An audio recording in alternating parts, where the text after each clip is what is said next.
So now we come to the final section of the digital strategy blueprint, and we're talking about tools and resources. There is out there an ever expanding library of amazing tools and resources which you can use to basically either help you to be more effective, to automate, to analyze. There's all sorts of things out there. Some are free, some are paid. And there are sites like AppSumo which give you a chance to buy them at really great discounts.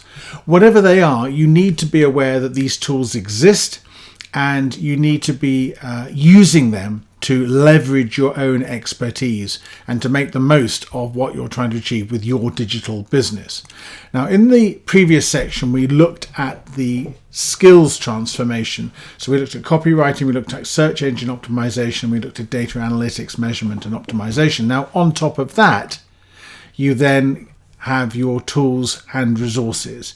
And I'm just going to wrap this video up now. We're going to go into the final part of the digital strategy blueprint, and I'm going to explain it, and then I'm going to wrap up the whole of this particular section where I've explained the digital strategy blueprint to you in detail.